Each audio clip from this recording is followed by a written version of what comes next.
কামনা করে রাশি গণনার জন্য তুমি গণক ঠাকুরকে যত তাড়াতাড়ি পারো ডেকে নিয়ে আসবে যাও। তাই যাচ্ছি মহারাজ, অতি বুড়ি গণক ঠাকুরের বাড়ি আমি যাব, সঙ্গে সঙ্গে ঠাকুর মশাইকে নিয়ে আবার ফিরে আসবো। বলি করিয়ে ঠাকুর মশাই বাড়িতে রয়েছে, মহারাজ চামসা করে যাবেন, তোমায় এক্ষুনি যেতে হবে। এরে যাচ্ছি রে নেড়া, যাচ্ছি। ঠাকুর চলো ঝপা ঝপ, ঠাকুর চলো ঝপা ঝপ। আরে রাঙা মাটির মেলায় ঠান্ডায় আছে গরম গরম চপ। আর তাড়াতাড়ি চলো ঠাকুর, তুমি খাবে গো পাবো। ঠাকুর চলো ঝপা ঝপ, ঠাকুর চলো ঝপা ঝপ।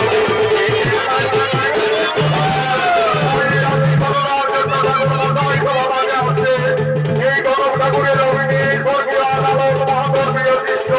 মালিক পরিবর্ব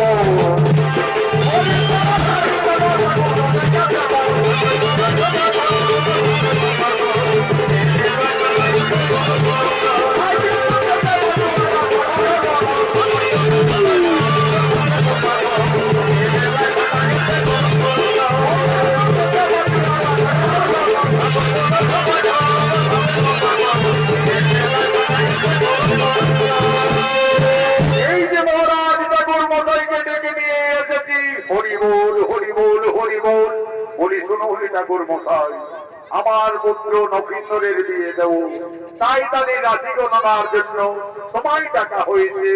সে তো ঠিক মহারাজ, আমি তো এই রাজ্যের 1 নম্বর কালী ঘটক। নক্ষত্রে জন্ম মৃত্যু বিবাহ আমি সকলেই বলে দিতে পারি মহারাজ, কিন্তু আগে তো আমি পাত্র পাত্রী দেখবো, তারপরে তো রাশি গণনার ব্যাপার মহারাজ। মিত্র সাই সদাগর, আপনার কন্যাকে এই সভায় আসার অনুমতি দিই। মা পত্নী, একবার বেহুলাকে দিয়ে তুমি এই সভা মাঝে এসো মা।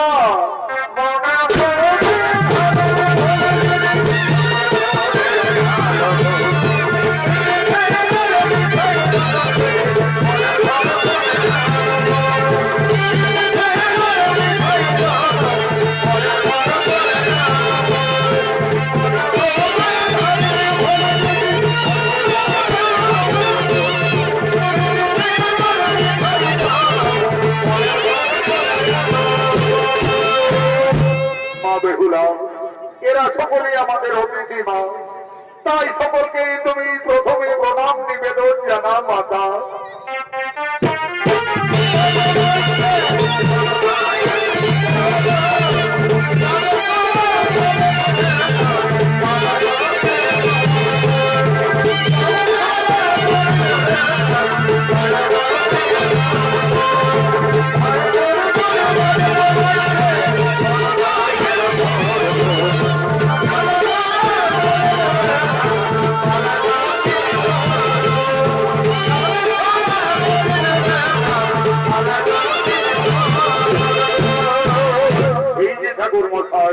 এই হলো আমার একমাত্র আদরের কন্যা। ঠিক আছে মহারাজ, আমি দেখছি দেখছি দেখছি। আচ্ছা মা, এইদিকে একটু এগিয়ে চলো তোমার। আচ্ছা মা, তোমার নাম কি? ঠাকুর মশাই, আমার নাম বেহুলা। তোমার নাম বেহুলা? আচ্ছা মা বেহুলা, তোমার পিতার নাম কি মা? ঠাকুর মশাই, আমার পিতার নাম সাই সদাগর। সাই সদাগরের কন্যা বেহুলা, চাঁদ সদাগরের পুত্র নক্ষত্র, একেবারে মনে হচ্ছে রাজ মিলন। আচ্ছা মা বেহুলা, এই সময় আমি তোমায় কয়েকটি প্রশ্ন করবো মা, যদি দিতে পারো সঠিক উত্তর, তাহলে আমি বুঝবো তুমি সতী সুলক্ষণা বেহুলা। আচ্ছা বলো দেখি মা, বাদ্যের মধ্যে কোন বাদ্য শ্রেষ্ঠ? আর অস্ত্রের মধ্যেই বা কোন অস্ত্র শ্রেষ্ঠ হইমা? আর পক্ষীর মধ্যেই কোন পক্ষী শ্রেষ্ঠ হইমা? ঠাকুর মশাই, আমি বেদ বেদান্তে গুরুমুখী যা জানি, শ্রেষ্ঠ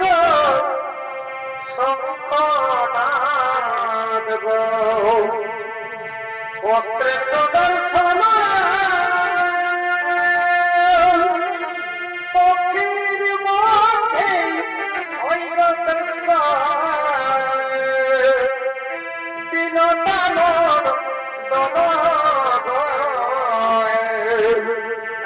আমি করিনি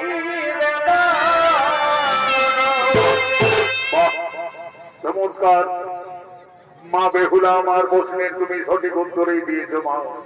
বাক্যের শ্রেষ্ঠ শঙ্খনাথ, অস্ত্রে ভগবানের সুদর্শন, পক্ষীর মধ্যে শ্রেষ্ঠ হই বিনোদানন্দ। মহারাজ, আমাদের পাত্রী দেখার কাছে একেবারে রাজ মিলন। তাহলে ঠাকুর মশাই, আর বিলম্ব না করে আপনি বিজয়ের দিন স্থির করুন। ঠিক আছে মহারাজ, আজ আমি বিধির মতে বেহুলা পরিণয় নভেম্বরের শুভ বিদায়ের দিন স্থির করছি। চাঁদ সদাগরের পুত্র নক্ষিন্দর, সাই সদাগরের কন্যা বেহুলা বৈশাখ মাসের দ্বাদশী তিথিতে লগ্ন অনুযায়ী শুভ বিবাহ। কিন্তু মহারাজ, বিয়ের রাতে নক্ষিন্দরে অশুভ লেখা আছে। কি অলক্ষণ দেখতে পাচ্ছেন ঠাকুর মশাই? মহারাজ, লোলাট লেখনে বিয়ের রাতে নক্ষিন্দরের সর্বদংশনে মৃত্যু। তাহলে আমার কন্যা বেহুলাকে এইভাবে বিবাহ দিতে পারবো না মহারাজ। না বাবা, আমি যাকে স্বামী ভেবে যার গলায় ফুলের মালা পরিয়ে দিয়েছি, আমি নবীনকে ছাড়া জীবনে আর কাউকে স্বামীত্ব বরণ করতে পারবো না বাবা। মিত্র সাই সদাগর, এই বিয়েতে যখন আপনার কন্যা বেহুলা সম্মতি দিচ্ছে, তখন আপনি আর বাধা দিও না মিত্র। আমি দেবাদিদেব মহাদেব ভক্তচন্দ্র ধর, আমি আমার পুত্র বড় সুরক্ষার জন্য আমি সাতালি পর্বতে নির্মাণ করবো লোহার পাথর। দেখি কিভাবে নবীন্দ্রের দত্তনে ওই মৃত্যু। ভাগ্য যদি হই বলবান, তবে বিধাতার লিপিও বাকি করি খান গান। আমি যাচ্ছি সাতালি পর্বতে, তোমরা করো শুভ বিদায়ের আয়োজন।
বৈশাখ মাসের তিথি যোগে বেহুলা পরিণয় নবীন্দ্রের শুভ বিবাহ।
বেহুলা তার স্বামী নবীনের সাথে যাবে সাঁতালি পর্বতে লোহার বাধ্য করে। আজ বিধির বিধান অনুযায়ী লোলাপ লিখনে নবীনের সর্বদংশনে মৃত্যু। আজ মা বেহুলা কাঁদছে, তার নয়নের ধারা অবিরত বইছে। আজ মা বেহুলা কেঁদে কেঁদে বলছে, হে বিধাতা, আমাকে আর নারী জন্ম দিও না প্রভু। নারী জন্ম এত দুঃখের, এত কলঙ্কের, আমি আর নারী জন্ম নেব না। বিজয়ের সঠিক কোণে বেহুলা কেঁদে কেঁদে তার মা বাবার কাছে নিবেদন করছে।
সাঁতালি পর্বতে লোহার বাস করে।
নমস্কার মাননীয় দর্শন কল্যাণ জনিত সমিতি